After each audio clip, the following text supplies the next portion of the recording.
All right. Good morning, everyone, and welcome. My name is Lucy Barnum, and I'm a journalist with YR Media, which is a national platform for youth storytellers based here in the San Francisco Bay Area. I'm also an undergraduate student at Northwestern University. And over the past year, I've done a lot of reporting on how the pandemic has impacted adolescents, my peers, and I'm thrilled to be emceeing our webinar today. This Returning to School series is co-hosted by the Center for the Developing Adolescent, the Readiness Project, and Youth-Nex, the UVA Center to promote effective youth development. A couple of quick housekeeping items before we get started. This is a Zoom meeting, which means you can use your video and audio. Please try to remain muted throughout the presentation until prompted by the presenter. You're also welcome to leave questions throughout the presentation in the chat feature within the Zoom program.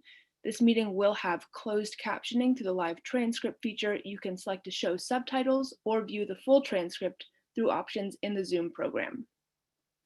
If you need accreditation for this session or another certificate to prove your participation, please email youth-nex@virginia.edu. This webinar is being recorded and will be available on the series website after the session. Please make sure to also sign up for our remaining sessions on Wednesdays in July at the same time. We'll make sure to put the link to the sign up page in the chat. While we meet on a virtual platform today, we would like to begin by acknowledging the Indigenous peoples of all the lands that each of us are on today. We do this to reaffirm our commitment and responsibility in improving relationships between nations and to improving our own understanding of local Indigenous peoples and their cultures. From coast to coast to coast, we acknowledge the ancestral and unceded territory of all the First Nations people that called this land home. We all know it has been one of the most challenging 18 months many of us can remember in our lifetimes. Whether returning to the classroom for the first time since early 2020, transitioning from hybrid back to a regular schedule, or returning to a routine with less disruption, this fall will be an inflection point for the adolescents within our communities. From my own reporting, I've seen how teens and tweens have been impacted by the pandemic, social distancing, social movements, episodes of racial violence, and nationwide reckonings that followed, the changing political landscape, and so many of the other factors that have really shaped the last 18 months for all of us. While many of our early efforts of support focused on younger children, now is the time to turn our attention and deeply invest in adolescents. Throughout today and the rest of our series, our hope is that you will more deeply understand the adolescent experience over the last 18 months through both science and hearing directly from young people. We want you to consider how we can not just build back our programs, our own systems, classrooms, but build forward together. And finally, our hope is that we reimagine what schools might look like in this fall to most effectively support adolescent learning and development. Now, it is my pleasure to introduce Marita Irby. Marita is the co-founder and executive vice president of the Forum of Youth Investment and a coordinating partner of the Readiness Project. Thank you.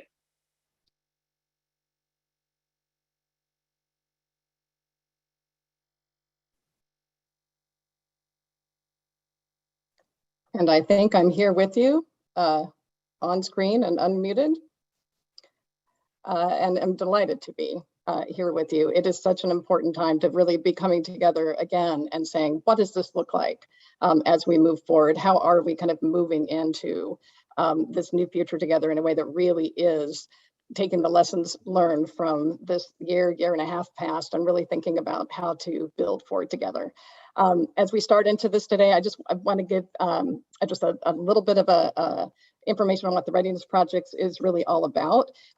We've come together with our coordinating partners, the National Urban League, American Institutes for Research, and then Karen Pittman and I and the team at the Forum for Youth Investment, and a whole host of partners and co-strategists from national, state, and local level across the country to really tackle some of this work together about how do we really think differently and have sort of stickier kind of narratives, things that really help people change how they're thinking, that's really informed by everything we know about how young people learn and develop.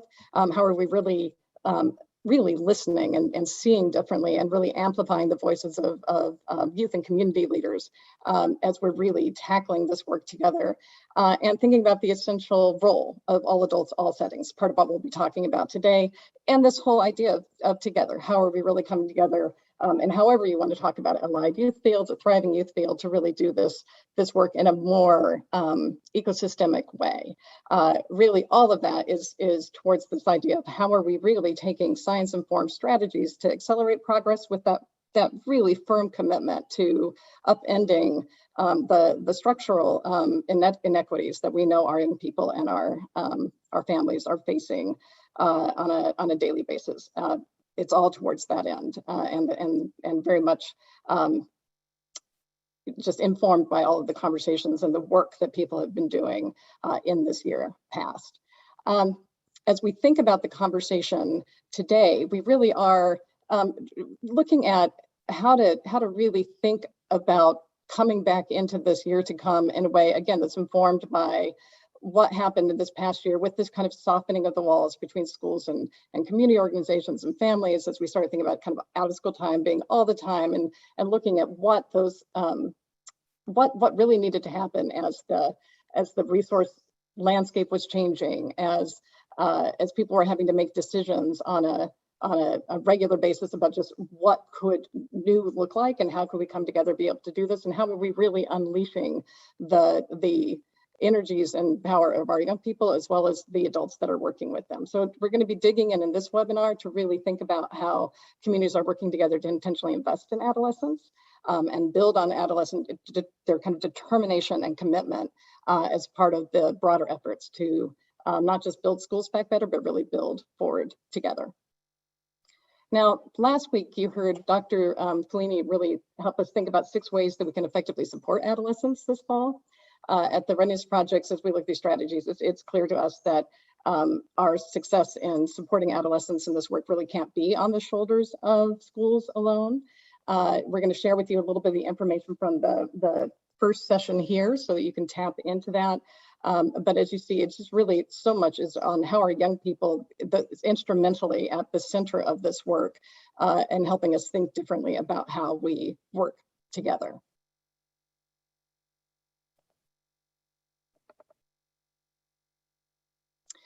If our goal is really not to return to normal, which I think is what we've heard everybody saying, is that normal really isn't an option, and that we really can think about how to support adolescents in a new way that is thinking about all the places and spaces where they spend their time, then how do we really think about this in a way that is really around building forward together? And we're also going to share with you some of the resources that we've been putting together with our community partners to really help think about that and adding that in. But one of the ways I just want to think about this and how we really start to think and talk differently about the places and spaces where young people spend their time.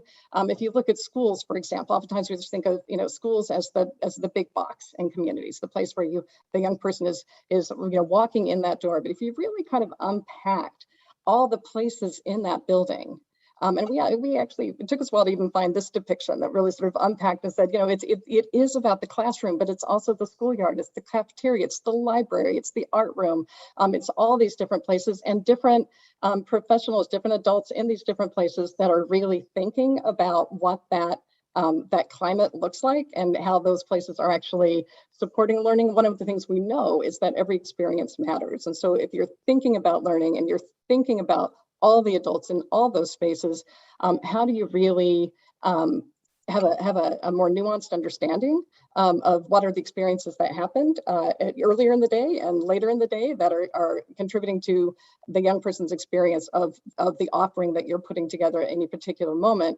We see the same things out in communities, that it's not just the ball field or the Boys and Girls Club, but if you look inside, there's a lot of different components and a lot of different adults and older youth that are helping to create those environments. So what does that really look like, and how do we kind of use this as an opportunity to think about all the different places and spaces and all the adults that work in them? So as we're thinking about kind of the school change conversation, there's a lot of conversation happening now about how do schools build back better. And of course, this is, and we think about can build forward together as we're doing this. How do we do that in a way that's also really informed by what's happening in community as they're really strengthening and leveraging the community partners. How are we using all of the time? Summers to innovate as a space for change. The non-school hours during the school year. How are we thinking about all of these times as places to really build the connections and think about a different way of doing business? And how are we really investing in adolescents? This is a key strategy that we're thinking about as we really, not a strategy, but sort of just an area. It's like another door into this. Is what does this really mean for adolescents? Because of what we find in many of the community conversations is we hear about this in the earlier years and about the coordination and the connection, but it just starts looking a whole lot different for adolescents and what's really developmentally appropriate in the places and spaces that they spend their time. So to think about this, we want to unpack for any of these kind of doors into this work, which really is about coming together. We really do want to consider 5 strategies that we've been hearing from communities. This is our way of kind of boiling up what we've been hearing from communities in terms of the kinds of things that they're trying to tackle in this build forward together in the work that is to come. Let's start with building back smarter. We can really, I think, acknowledge that there has been a challenge in this year past, but as you've seen in the newspaper articles and other things that are out, people are saying, please, let's not just talk about learning loss. It's not saying that there hasn't been a challenge, but really let's acknowledge that our learners really do have the ability to learn and take more of an asset-based approach. So it's not that we don't need remediation on foundational skills, but how are we also really having more interest-driven opportunities around content? It's not that we don't need to be thinking about kind of the mental health challenges and recovery from trauma, that it has been a challenging year for everyone and especially for our young people. But how are we really looking at it in kind of more of an assets-based way where we're really building on those relationship-rich opportunities and experiences, environments that really help build the kind of resilience and routines that we need for building back? How do all of those things come together? So we're just, as we build back smarter, it's not just about learning loss and even learning acceleration, really important, but that we're thinking about these things together. Another thing as we're building back is really to think about building back broader.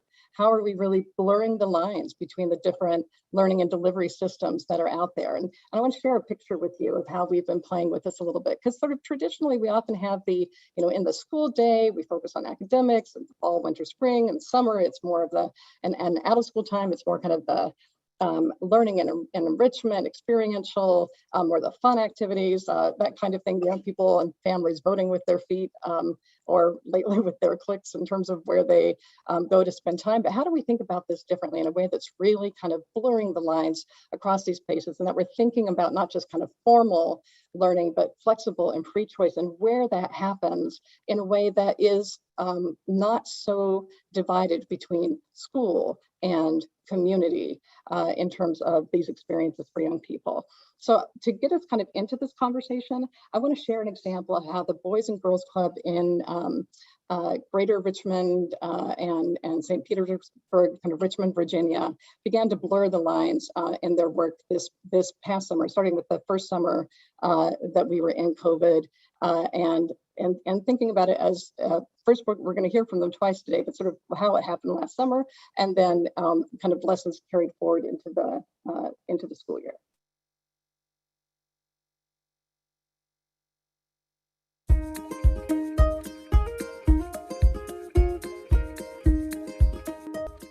We always thought that kids were struggling, right? And that we had some gaps. Todd and I literally had a group of 10 kids that we had this summer for a summer math camp. And we had rising 6th, 7th, and 8th graders. And the average was that the kids were operating a function at a 3rd grade math level. Now, that was kind of disheartening, because what I saw firsthand is that kids were scared to death of subtraction and division. Now, math and multiplication was okay, but subtraction and division were things that were not going to get addressed, or that they weren't comfortable with. What we also experienced on a, just to, be real transparent, on the negative side, we asked kids what their positive experiences were. So even going back to a comment that was made earlier, in school, I can't remember that any of the 10 kids that we had could tell us a positive experience. Now, I'm not even getting down to a teacher. We just literally started at teacher, administrator, and then we got down to experiences. But it just literally was eye-opening to us that there was a struggle to identify positive experiences as far as us concerned. But on the flip side, what we saw is that even though the kids were struggling, they still had the ability to learn. And over that 4-week course, the math camp that we had, and it wasn't because I was a great teacher, because I struggled, but I think the kids got better and they started to enjoy learning and they started to enjoy math. But it also made us see that the environment of a school building and of a broken system really, really impacts what takes place.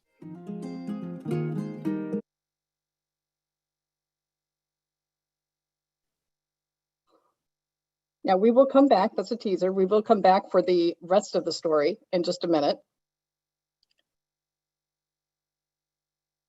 So I'm flashing on and off screen here, just a moment.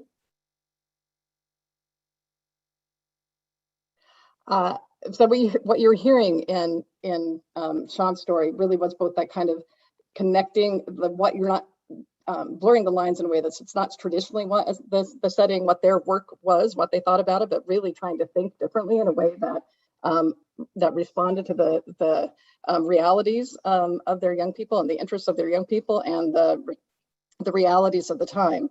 And I think what you hear in his story, and you'll continue to hear, is really how to be bold in this work, and how are we really collectively being bold in a way that's helping us think about learning and development in a way that really is about a more community-based, learner-centered ecosystem that in all of the places and spaces where young people are spending their time, and where adults and young adults and older youth are trying to create these experiences.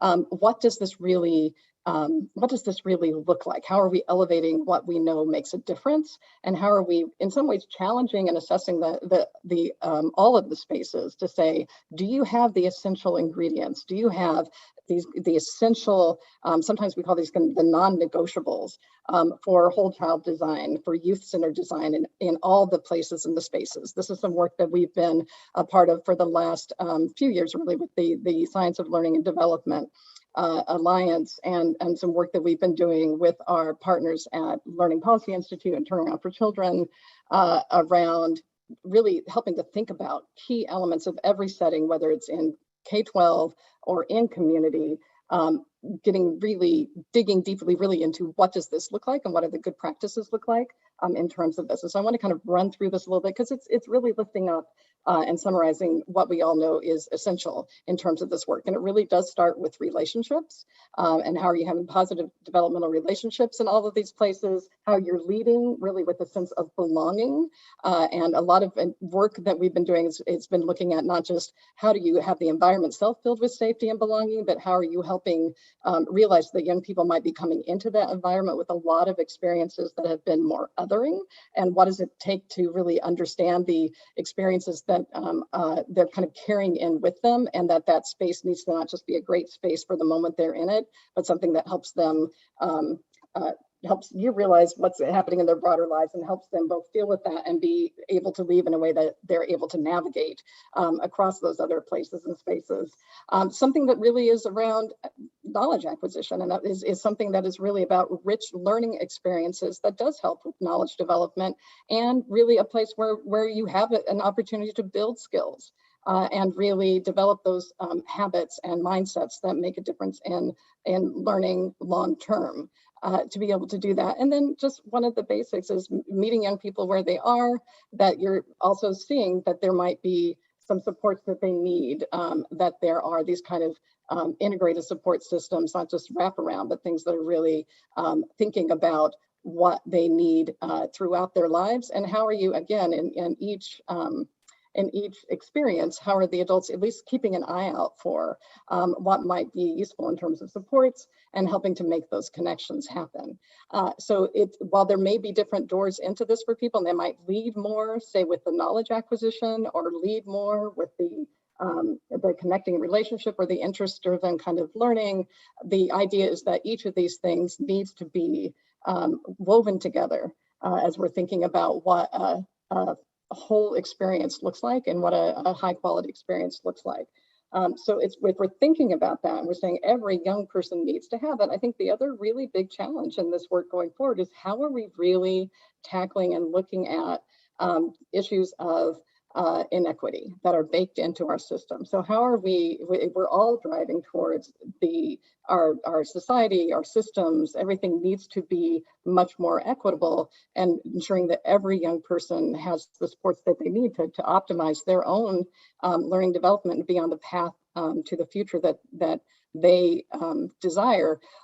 What does it take to understand where we are now? And how do we really kind of dig into the data and look for data maybe that we don't have as easily at our fingertips that helps us understand what's happening throughout the ecosystem, not just in schools, but throughout that ecosystem. So I want to tease us here a little bit in thinking about one piece of data that people frequently look at. And one of our co-strategists with the Readiness Projects is Hetty Chang, and I want to show some work that she did in partnership with the American Institutes for Research, one of our key partners in this work, about absenteeism, and how absenteeism is something that you can look at as both a leading indicator, but also, as she says, a cause of educational inequity. And as you look at the work that they did together, they really came up with something that was kind of like the blue wheel. It's another Venn diagram. We always love our diagrams and our circles.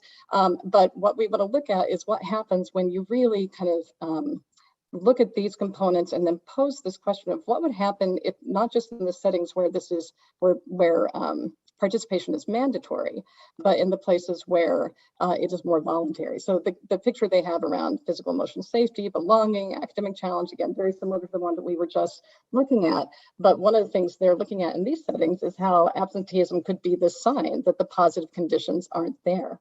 But if absenteeism is a sign that the conditions aren't there, a question that we've been asking lately is, but especially in those things where it's voluntary, and those places in the community settings, if attendance is happening, is that a sign? Can we interpret that as a sign that those positive conditions are present?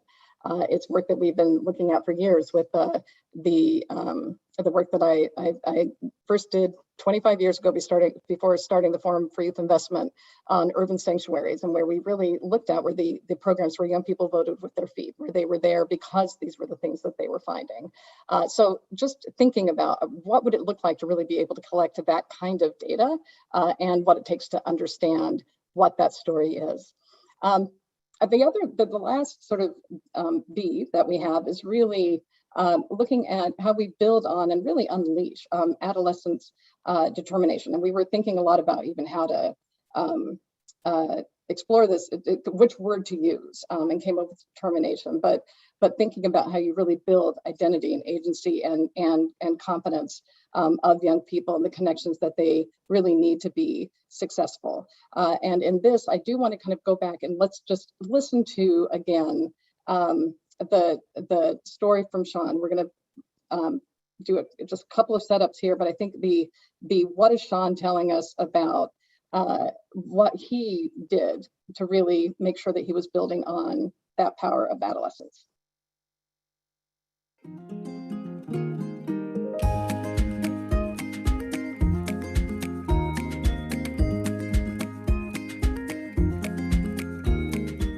The pacing of the work that we did is where the magic happened at. So I had, for my specific group, I had the young men, and I think I had 6 or 7 boys in last summer, and they were all in different spaces. They were similar in age and similar in grade, but you had some that were at a first grade level, some that were at second grade level, some, 1 or 2 was at a 6th grade level as far as math is concerned. And what we understood is that the whole one-size-fits-all approach just didn't work. We've landed on that doesn't work with learning or teaching. You've almost got to have an individualized plan of action for them. And we were lucky enough to be able to do that. And that really carried over into the school year as well.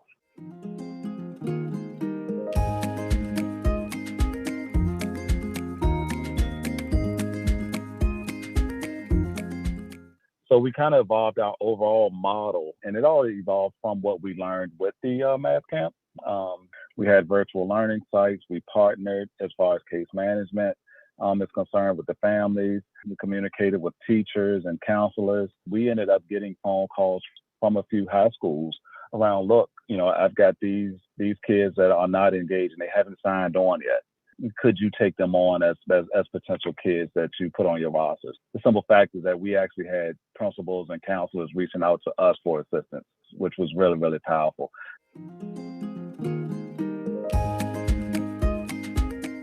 Really jump in with both feet for middle school and high school space. So we're running a small pilot now. We're engaging, we're keeping kids moving around. We're offering experiences that they're telling us that they want to experience. And this is all through conversation. So we're working on things around entrepreneurship this summer. And this is, directly from what we heard from our teams. We have a program that's about videography taking place. Those just weren't things that we did in the past.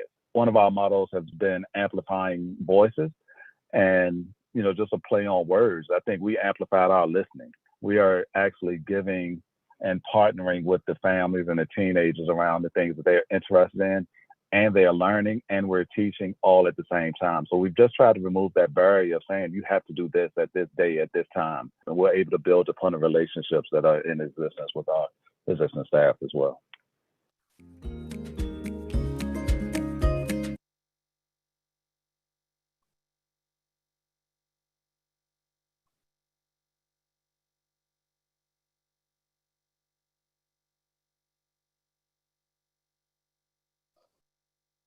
So as we think about that story from Sean, it really is something that comes to and you hear it in just his personal story, but also what the Boys and Girls Club was doing more generally and what the school system was doing. It really is looking at the power that each and every adult has to make a difference. And that is the conversation we're having. How do we think across every setting, all adults, and every experience in across school, family, and community? What does that really look like?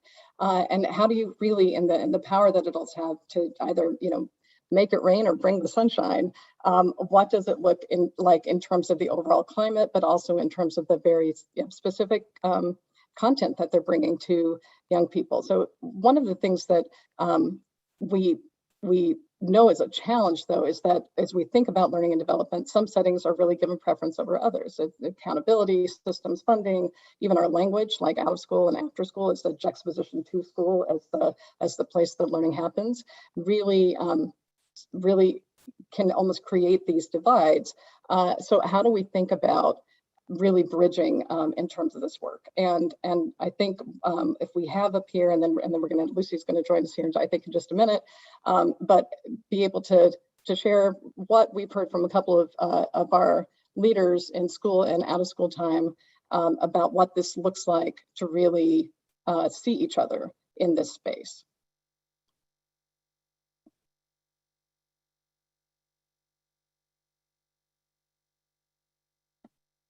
And maybe that didn't animate, so I'm going to just actually say, can we move on from that? One of the things that we were hearing them talk about was really almost this concept of allyship, in terms of how do they really, not after working together for some time, realizing that there are true power dynamics that happen in time, how we kind of carry this out, and that we really have to think about from where we sit. And you heard this in Sean's example too, that we have to do all we can to make sure that every young person is getting the supports that they need, and we have to think in sort of innovative and creative ways that in some ways both work through and get around some of the restrictions and structures that we've put in place that are intended for learning and development, but in many ways can block them. So as we're thinking about this idea of just what it takes to really unleash the creativity, the determination, the power of young people to work with us alongside us in these times to be able to create this change, because I would say it's not the power just of each and every adult, but it's each and every person, including young people, to be able to bring this change about. I do want to invite Lucy to join me back on screen and just chat a little bit and her reflections on what we've just been talking about, and even her own lessons learned as she's been actively involved in change efforts in this year past and before. Yeah, well, first of all want to thank you for that wonderful presentation. I certainly learned a lot, and I'm sure everyone else did as well.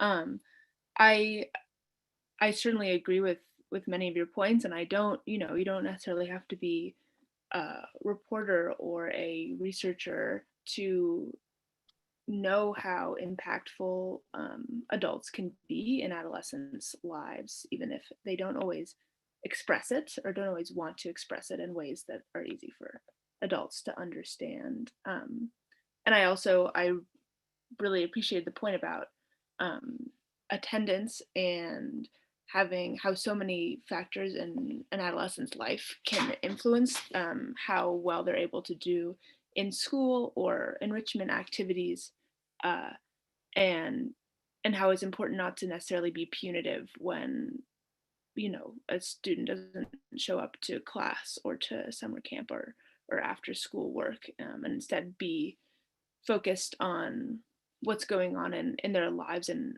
why they aren't there, and how adults in their lives can enrich all the factors of their life and how that really helps them succeed. I've definitely seen that in my own life in high school and middle school and beyond. So, yeah. And I'm curious, as you say, in your own life and also in the stories, you don't have to be a reporter, but you are, and the stories that you've covered. I'm curious the kinds of, Sean told his own story of basically how a handful of adults were working differently to make these things happen. I'm curious how much you saw that in the kinds of stories that you were covering in this year past. Is there one that comes to mind for you? Absolutely. I think one that particularly comes to mind is about a year ago, I did an interview with a group of young organizers, two young Black women in Portland, Oregon, who were really leading a lot of the protests kind of in a behind the scenes way.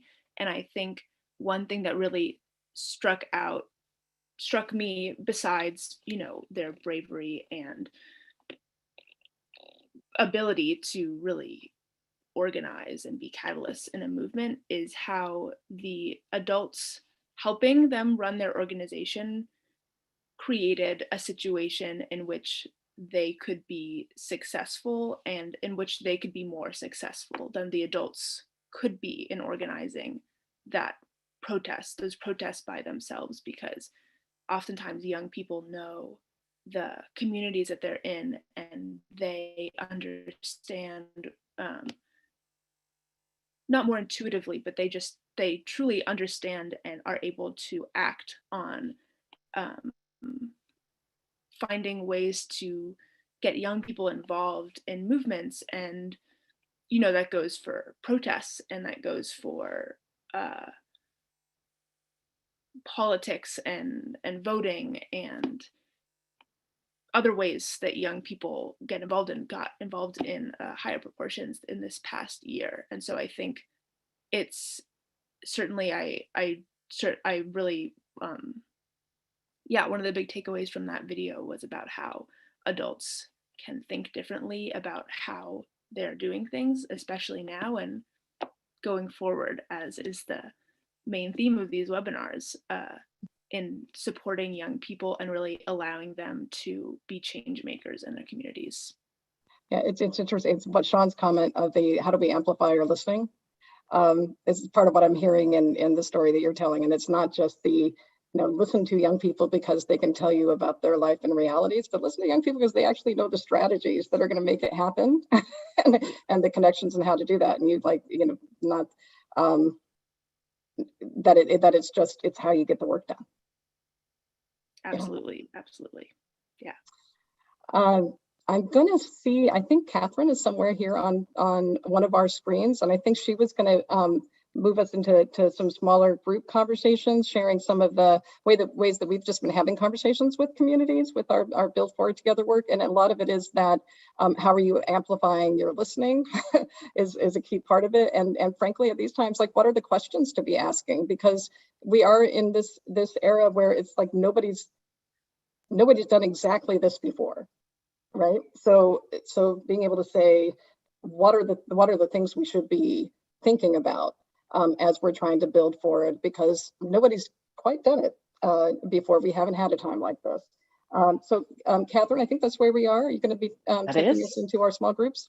I am. So as Marita just said, as we're thinking about building forward together and thinking about the role that adults can play, but even more than that, thinking about how schools and community partners can come together to leverage and create this type of change, we have, through our work with communities, created what we call a conversation guide. And Ashley is going to share both a link to that conversation guide and hopefully the actual file itself in the chat so that we leave you all with a resource. We've spent the last 18 months acting and reacting, and we've done so really well and often in partnership. But this last year and the constant change hasn't allowed us as much time as we need to reflect and to really think about what did work in our community that we want to keep. What are we hearing from our adolescents that we want to leverage and move forward? So on your screen, you have part of that conversation guide, which is a conversation map on investing in adolescents. And there's one for each of the Build Forward Together goals. So today for our breakout session, we've actually pulled out some of the questions from this conversation map. And as you head into breakout groups, we are going to give you all the power of choice. And so in just a moment, you will see the breakout room button appear on the bottom of your screen, and you are going to see 5 breakout room options.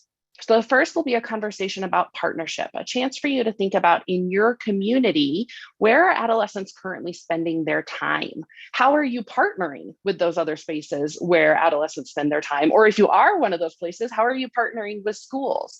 Communication, how are adults from those different places and spaces and different systems coming together to discuss adolescents collectively or individually? Building on what Marita and Lucy just talked about, what are adolescents currently mobilizing around in terms of learning and development, and how can their activism help us think about what we need to do this fall? What are success pathways? What would it look like if we didn't think about just one trajectory for young people, but multiple? And what unique learning opportunities exist for adolescents in your community? I keep reading articles about how teens are saving the workforce right now and saving our economy. How do we turn that into a learning opportunity? How do we make it more? And then you're going to see a number of rooms that are labeled individual. Even though I'm on screen talking to you all right now, I just assume work by myself most of the time. And so those individual rooms are a place where if you want to just take that conversation guide that's in the chat now and dig in on it more deeply, you can do that. You can go to an individual room and spend some time planning and thinking about how you might use this conversation guide in your own community. So I think Leslie is going to open up those breakout rooms. Yep, they are open. So you should see those different options and be able to navigate yourself there. If you have any trouble, you can let Leslie or I know in the chat or out loud, and we'll help get you there. And once you get to your room, you'll have about 9 minutes for your conversation. So you can go ahead and begin to move to the room that works best for you. Oh, and it looks like we only ended up with one individual room. So if you head there, you can just turn off camera and know that nobody's going to talk to you.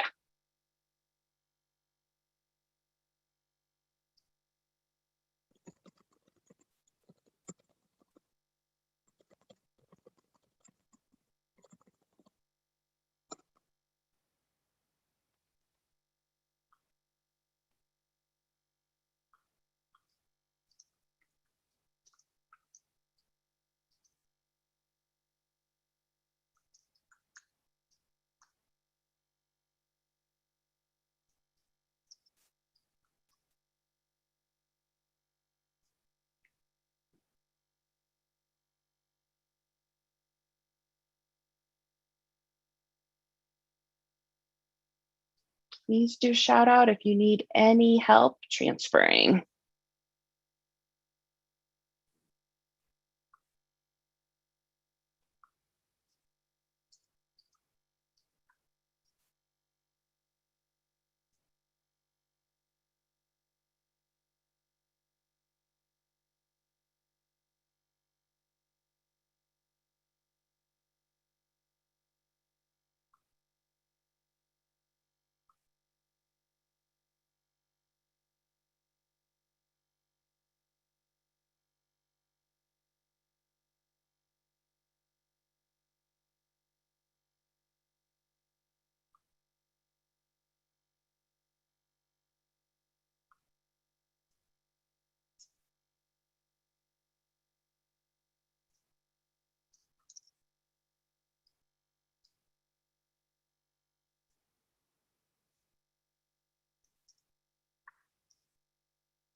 See the magical Zoom whoosh bringing everyone back. I hope that you had rich discussions in your small groups, be they short, but hopefully just the beginning of longer conversations.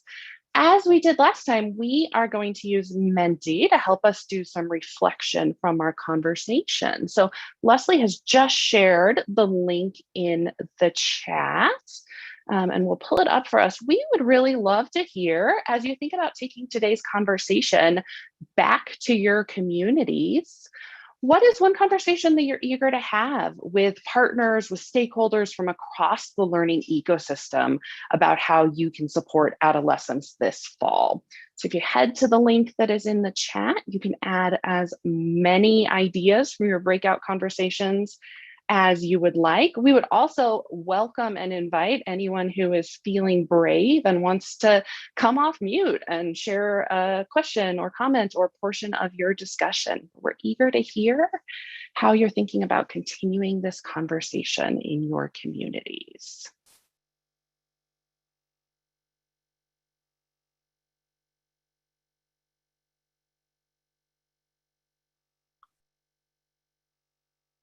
I feel like we're waiting for the results. We need a drum roll.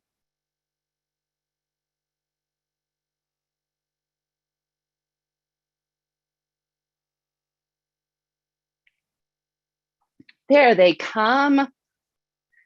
So we have how to create more equitable learning experiences for adolescents this fall, how adult leaders can incorporate more intentional belonging activity with their clubs this fall, really understanding what worked for our community during COVID, tapping into youth's energy and enthusiasm, creating more mentoring opportunities, improving those developmental relationships, super important when we think about those design principles. Community members signing up as potential mentors for adolescents. Great place to think about expanding those adults. Again, connecting with more adults, really listening to youth about their anxieties. Don't assume that adults know what they actually are. I thought that was a great connection in Sean's, it was actually clipped out, but there was a little transition slide. Sean really talked about, kids are back in buildings together for the first time. And so that's part of why they're keeping camp small this summer. So they really have that time to listen. Let's see. Creating time and space to take advantage of spontaneous learning activities, really building in that time for meaning making and processing. How do we get alignment with what young people want and need?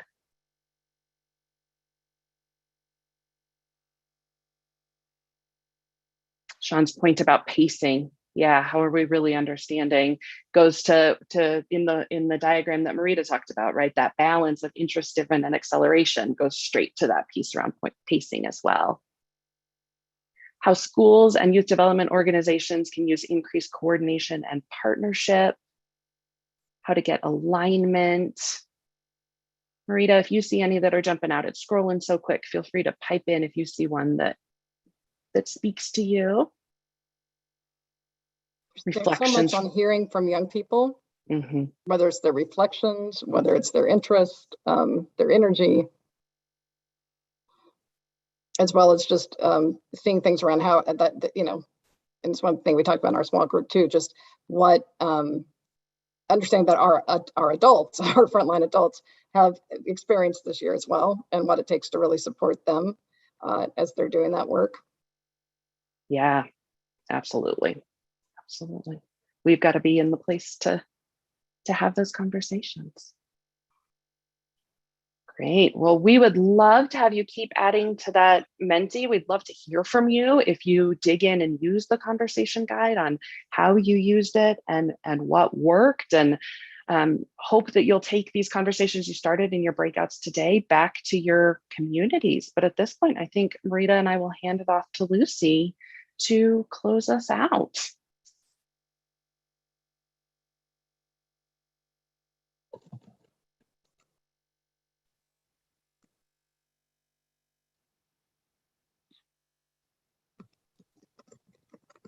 Great. All right. Well, thank you all for coming to our webinar today. We really appreciate the attendance, and we appreciate, of course, Marita for the wonderful presentation. And again, on behalf of the Center for the Developing Adolescent and the Readiness Project and Youth-Nex, if you need a certificate for participation from this session, you can email youth-nex@virginia.edu. As a reminder, you can also access the video from this session and other resources on our website later this week. We hope to see you at our remaining sessions, the next 2 for the Wednesdays in July. You can register on our website if you haven't already, and have a great rest of your day, everyone. Thank you, Lucy. Thanks, Elle.